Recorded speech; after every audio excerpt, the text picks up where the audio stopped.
It's been a difficult week for the Prime Minister. So let's start with something simple.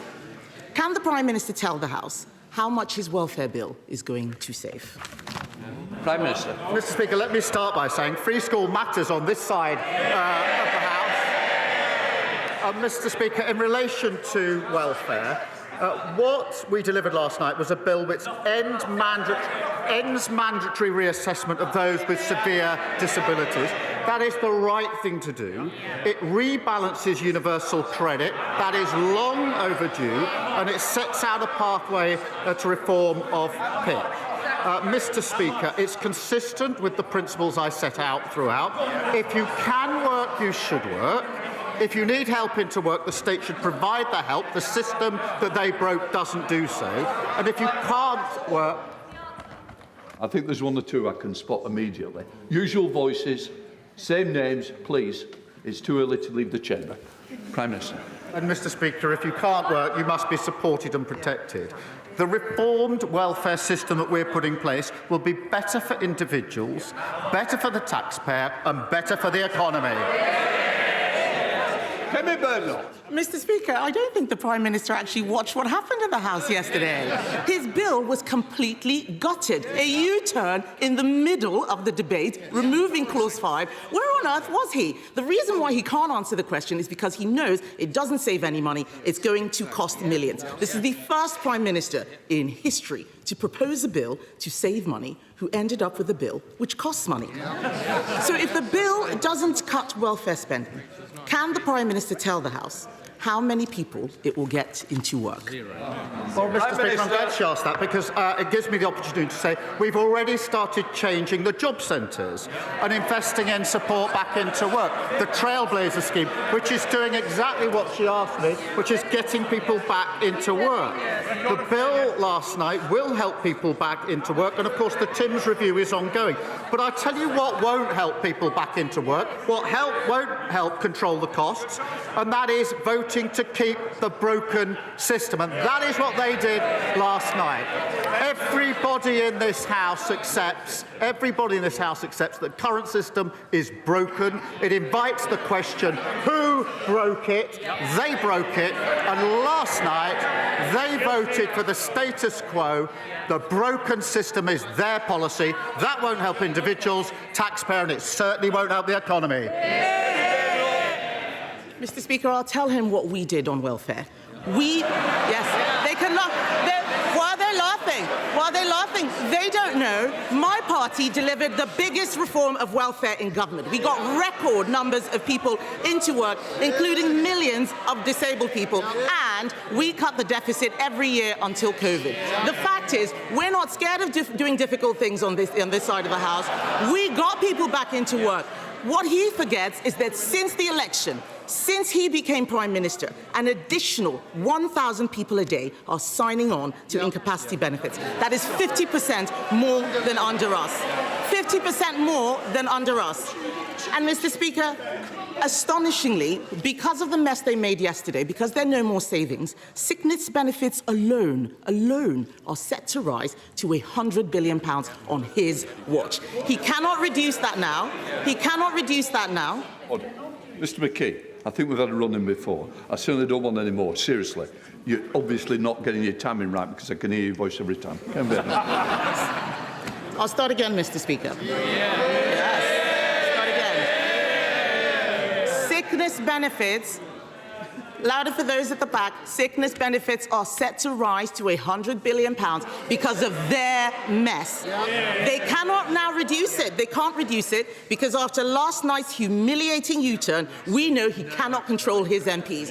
They're cheering now, but you signed the amendment. Over 100 people signed that reasoned amendment until the bill was completely gutted.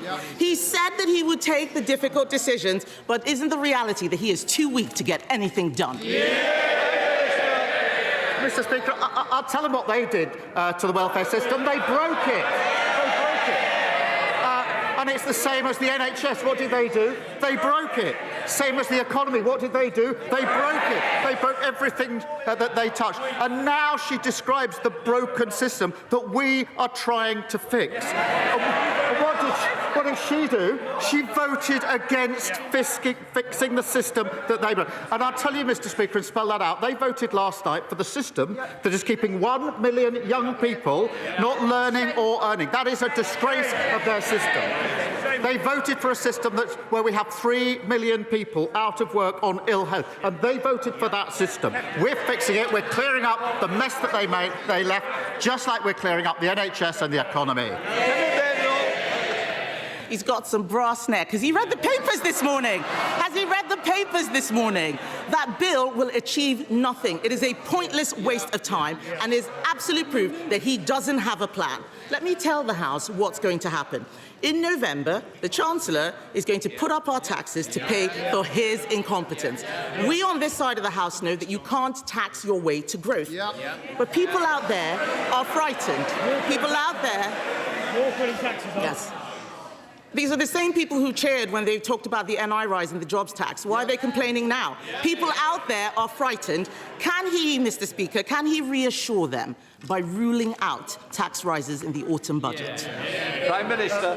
Mr. Speaker, she knows that no Prime Minister or Chancellor ever stands at the dispatch box and writes budgets in the future. That isn't what they did, it isn't what we did, and she knows it. But she talks about growth. For 14 years, we had stagnation, and that is what caused the problems. And I'm really pleased, Mr. Speaker, to show the progress that we're making. I can update the House. Last week, Amazon put in £40 billion of investment into this country, one of the biggest investments of its time.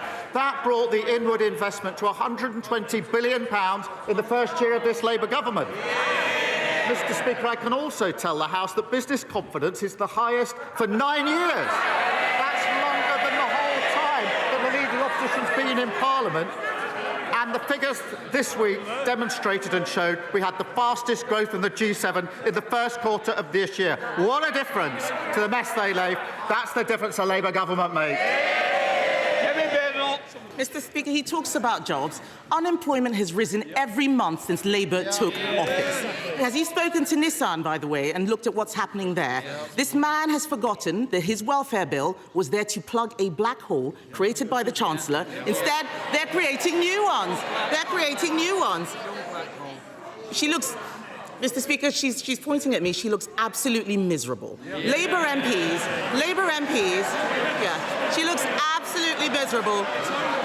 Labour MPs, they can point as much as they like. The fact is, Labour MPs are going on the record saying that the Chancellor is toast, and the reality is that she is a human shield for his incompetence. In January, he said that she would be in post till the next election. Will she really? Prime Minister. Well, she certainly won't. Mr. Speaker, I have to say I'm always cheered up when she asks me questions or responds to a statement, because she always makes a complete mess of it and shows just how unserious and irrelevant they are. But she talks about the black hole. They left a £22 billion black hole in our economy, and we're clearing it up. And I'm really proud, Mr. Speaker, that in the first year of a Labour government we got free school meals, breakfast clubs, childcare, got £15 billion invested in transport in the North and the Midlands. With cutting regulation, planning and infrastructure is pounding forward, building 1.5 million homes, the biggest investment in social and affordable housing, and of course, Mr. Speaker, the 3 trade deals. Remember the ones that they couldn't get, including the US trade deal. On Monday, those tariffs came down. That secured the jobs at JLR. That's who we care about on this side of the House. How awful for the Chancellor that he couldn't confirm that she would stay in place. He talks about this year in office. This week marks the first anniversary of Labour coming into office. And let's have it. Yes. The whips can't get them in the lobbies, but they can get them to cheer at the right time. Yeah. The fact is, his own MPs are saying this government is, and I quote, incoherent and shambolic. That's Liverpool Wavertree that said that. I could go on and on. But the fact is, it's been mistake after mistake after mistake. There is no plan to get people into work. There is no plan to cut the welfare budget. There is no strategy. There is just a series of humiliating U-turns like winter fuel, like grooming gangs. Mr. Speaker, what's really shocking is that every other party in this House voted for even more welfare spending yesterday. Yes, those MPs behind him and the Lib Dems and Reform The Conservative Party believes that this country needs to live within its means.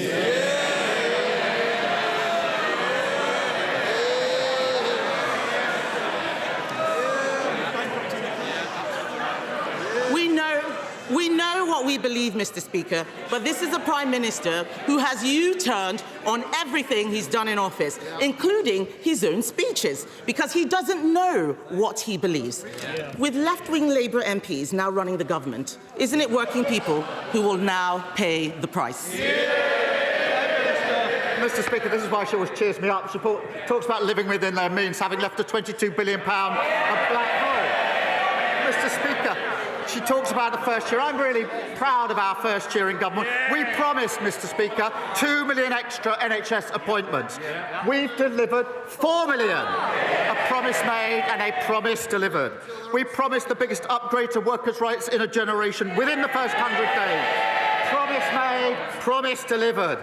We promised free breakfast clubs. That's a promise made and a promise delivered. Banning bonuses for water bosses who pollute our rivers. That's the mess they left. A promise made and a promise delivered. Creating GB Energy. A promise made and a promise delivered. The largest increase in defence spending since the last Labour government. A promise made and a promise delivered. And putting more money in the pockets of working people, particularly the 3 million who are the lowest paid through the national minimum wage.